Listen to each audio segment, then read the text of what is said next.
प्रभु यीशु मसीह के मीठे और मधुर नाम में आप सभी को अभिवादन। टूटेपन ज़िंदगी के सच्चाइयाँ हैं। जब हम देखते हैं हमारे आसपास हर जगह पे हम टूटेपन को देखते हैं। अलग अलग प्रकार के टूटेपन हैं। शारीरिक टूटापन है, आत्मिक टूटापन है, मानसिक टूटापन है, आर्थिक टूटापन है, अनेक प्रकार के टूटापन।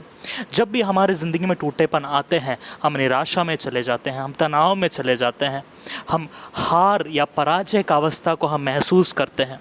लेकिन मैं आपको वचन के नज़रिए से कहना चाहूँगा, आपका टूटापन शायद प्रभु के काम करने के लिए एक जगह है।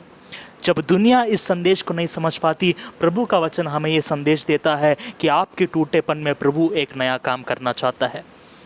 एक उदाहरण आपको देना चाहूँगा। यरूशलेम के दीवार और यरूशलेम के फाटक जो थे वो टूटे हुए थे। वहाँ पर तनाव थी, हार, पराजय, निंदा, ये सब टूटेपन के एक सिंबल हैं। टूटापन इन सारे चीज़ों को दर्शाता है। यरूशलेम टूटा हुआ था, हार में था, पराजय और निंदा में था। उस समय प्रभु का दास नेहमिया प्रभु की उपस्थिति में एक टूटेपन के साथ बैठकर प्रार्थना करता है। मेरे प्रियो, संसारी टूटापन और दैवीय टूटापन में फ़र्क है। दैवीय टूटापन में आप प्रभु की उपस्थिति में आते हैं, प्रभु से आप बात करते हैं, उपवास के साथ, प्रार्थना के साथ आप अपने पापों का अंगीकार करते हैं, समर्पण करते हैं नए तरीके से।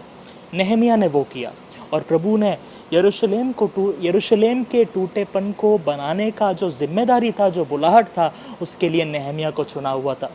नेहमिया ने इस विषय को समझकर वो प्रभु की उपस्थिति में आता है, प्रार्थना करता है और नेहमिया इस सेवा के लिए वो तैयार होता है। राजा के साथ वो बात कर वो उस काम के लिए वो निकल पड़ता है। जब हालात उसके विपरीत लगते हैं, प्रभु का काम को नेहमिया ने चुनने के कारण प्रभु ने उस मौके को उसको देते हुए राजा के दिल को पिघलाकर नेहमिया के साथ मदद के लिए यरूशलेम के और उसने उसे वापस भेज दिया। देखने वाली बात यह है कि आप अपने हाथों से टूटेपन को दूर नहीं करते। जब प्रभु आपको किसी सेवकाई के लिए चुनता है, प्रभु का हाथ आपके साथ है। दूसरे अध्याय के 18वें आयत नेहमिया के किताब में ऐसा लिखा हुआ है, उसने कुछ लोगों से, कुछ ऑफिशियल से, कर्मचारियों से कहा कि प्रभु की कृपा दृष्टि हमारे ऊपर हुई है, परमेश्वर की कृपा दृष्टि। इंग्लिश में लिखा है, the hand of God is with us, it has shown favour over us. प्रभु का हाथ। अगर आप अपने ज़िंदगी के, अपने परिवार के, अपने समाज के, अपने पड़ोसी के, अपने देश के टूटेपन को बनाना चाहते हैं, आप मेरे प्रियो नहीं बनाते, लेकिन प्रभु का हाथ बनाता है उस टूटेपन को। प्रभु का हाथ उस टूटेपन को सुधारता है। आज मैं आपसे कहना चाहूँगा, यदि आपके ज़िंदगी में टूटेपन है, पराजय की अवस्थाएं हैं, नेहमिया के समान प्रार्थना में आए, वो आपके निंदा को बदल देगा, वो आपके टूटेपन को बदल देगा, वो आपके आशाहीन परिस्थिति को वो बदल देगा। प्रभु सामर्थी है।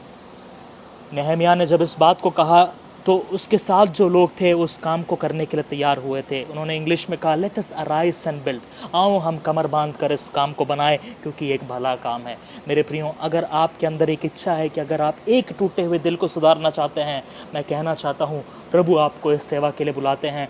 प्रभु इस सेवा को आपके हाथ में सौंपे हुए हैं।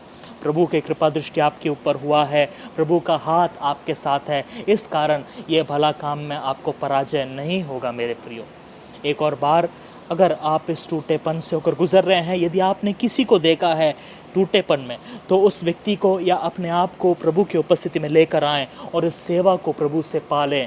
प्रभु आपके साथ हैं। आज के इस समय में हमारे देश को, हमारे लोगों को परमेश्वर की आवश्यकता है। आप क्या इस सेवकाई के लिए तैयार हैं? यदि तैयार हैं तो एक क्षण लें, प्रभु की उपस्थिति में प्रार्थना के साथ, समर्पण के साथ आप प्रभु से बोले, प्रभु मैं तैयार हूँ, मुझे आप भेजें। मैं जाना चाहता हूँ और इस टूटेपन को दूर करना चाहता हूँ आपके मदद से, आपके हाथ के द्वारा। आए हम एक नए समर्पण के साथ इस प्रार्थना को हम करें। प्रभु आपको आशीष दे।